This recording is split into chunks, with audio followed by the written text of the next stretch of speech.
10 tahun bukanlah waktu yang cukup panjang untuk mengurai semua permasalahan bangsa. Saya sangat menyadari bahwa sebagai pribadi yang jauh dari kata sempurna, sebagai insan yang tumbuh dalam keterbatasan, dan sebagai manusia yang jauh dari kata istimewa, sangat mungkin ada yang luput dari pandangan saya. Sangat mungkin ada celah dari langkah-langkah yang saya ambil. Dan sangat mungkin banyak kealpaan dalam diri saya. Marilah kita menghadapi kesulitan dengan berani. Saudara-saudara sekalian, marilah kita berhimpun. Marilah kita bersatu untuk mencari solusi-solusi, mencari jalan keluar dari ancaman dan bahaya tersebut. Indonesia tengah berada di persimpangan sejarah. Demokrasi kita penuh catatan, sementara tantangan ekonomi semakin rumit. Dengan transisi kepemimpinan dari Presiden Joko Widodo ke Presiden Prabowo Subianto, muncul sebuah pertanyaan. Apakah kita sedang menuju era baru keberlanjutan atau jatuh ke dalam tantangan stagnansi? Mari kita telusuri. Kenapa indeks demokrasi kita turun-menerus? Ya nggak apa-apa.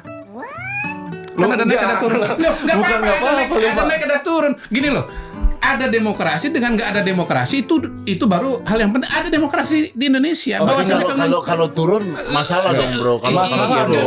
nanti naik lagi. Nanti naik lagi.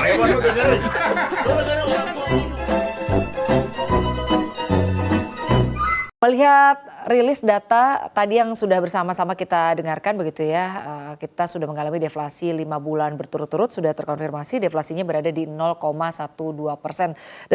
Merah pertumbuhan tahunan, yang biru pertumbuhan bulanan. Kan turun nih hijau, min 2,5. Kalau kita kaitkan dengan tema-tema deflasi segala macam, ini kan berarti juga ada potensi untuk tetap deflasi atau inflasi rendah. Si penjual sendiri mengira besok penjualannya akan lebih rendah daripada bulan ini. Kurang lebih hampir 55% lah share konsumsi rumah tangga terhadap PDB. Dan di triwulan 2 lalu misalnya ya pertumbuhan konsumsi rumah tangga itu saja hanya tumbuh 4,93% year on year. Jadi selama 3 triwulan terakhir ya, triwulan 4 2023, triwulan 1 2024 dan triwulan 2 2024, pertumbuhan konsumsi rumah tangga selalu berada di level di bawah 5%. Padahal kalau pemerintah ingin mengejar target pertumbuhan 5,1 sampai 5,2% sesuai dengan target di tahun ini, mesin pertumbuhan yang paling bisa diandalkan selama ini kan konsumsi masyarakat.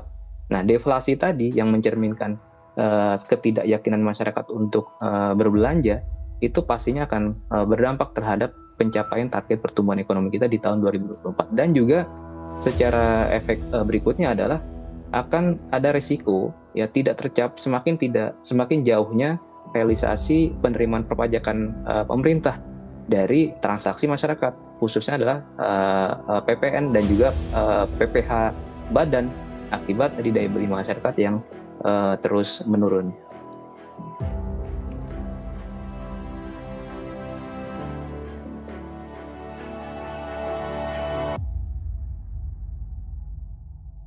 Selamat datang di analisis kami tentang transisi politik Indonesia.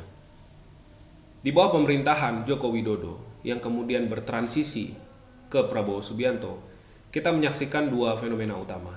Yang pertama ialah penurunan kualitas demokrasi atau kita biasa sebut sebagai regresi demokrasi. Dan yang kedua adalah keterbatasan ruang fiskal yang menjadi tantangan berat bagi pemerintahan mendatang. Video ini dibuat berdasarkan tulisan kami pada jurnal analisis CSIS dengan menggunakan pendekatan teori transisi politik dari Daron Acemoglu dan James Robinson, pemenang Nobel tahun 2024 di bidang ekonomi. Untuk menjawab sebuah pertanyaan, bagaimana 2 tantangan tadi mempengaruhi arah kebijakan Prabowo Subianto ke depan. Grafik perjalanan demokrasi Indonesia menunjukkan tren penurunan di hampir semua komponen indeks demokrasi. Mulai dari revisi Undang-Undang KPK, wacana penambahan periode jabatan presiden, wacana pengunduran pemilu, hingga sidang putusan MK terkait pencalonan calon presiden dan wakil presiden berkaitan dengan umur merupakan beberapa indikator yang bisa kita gunakan untuk merasionalisasi grafik penurunan tersebut. Studi Acemoglu dan Robinson menyatakan bahwa demokrasi berada dalam ancaman jika terjadi sebuah konsolidasi kekuatan elit tanpa adanya akuntabilitas. Dalam konteks Indonesia, koalisi besar yang dibangun seringkali menghasilkan politik akomodasi. Efeknya, partisipasi masyarakat sipil menyempit dan kekuasaan menjadi alat elit semata. Di sisi ekonomi, Indonesia menghadapi keterbatasan fiskal yang serius.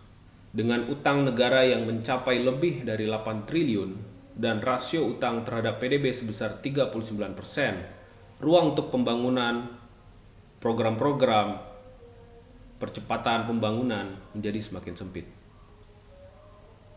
Pemerintah Prabowo memiliki beban besar untuk melanjutkan proyek ambisius seperti Ibu Kota Nusantara dan program-program besar seperti makan siang gratis. Namun, tanpa manajemen fiskal yang ketat, program ini dapat memperburuk defisit anggaran. Kedua tantangan ini memiliki dampak besar terhadap stabilitas pemerintahan.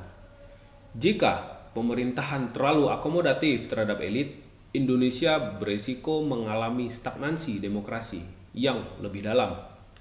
Namun, jika fokusnya terlalu populis tanpa perencanaan fiskal yang matang, keuangan negara akan menjadi semakin tertekan. Rekomendasi kami adalah yang pertama, penguatan demokrasi dengan meningkatkan peran masyarakat sipil serta transparansi kepemerintahan. Yang kedua, manajemen fiskal yang efektif, termasuk revitalisasi dan revitalisasi pengelolaan utang, serta diversifikasi pembiayaan. Lalu yang ketiga, rekomendasi kami adalah reprioritisasi anggaran dengan fokus pada sektor strategis seperti infrastruktur dan pendidikan. Indonesia menghadapi masa depan yang penuh tantangan. Pilihan kebijakan di tangan Prabowo Subianto akan menentukan apakah kita bisa keluar dari jebakan demokrasi yang stagnan dan fiskal yang terbatas. Sebagai masyarakat, kita harus aktif mengawasi dan memastikan bahwa arah pembangunan tetap inklusif dan berkelanjutan. Demokrasi yang sehat dan kebijakan fiskal yang bijak adalah kunci untuk menciptakan masa depan yang lebih baik. Pertanyaan terakhir, apakah Indonesia bisa menjembatani kesenjangan antara stabilitas politik dan keberlanjutan ekonomi? Hanya waktu yang bisa menjawabnya.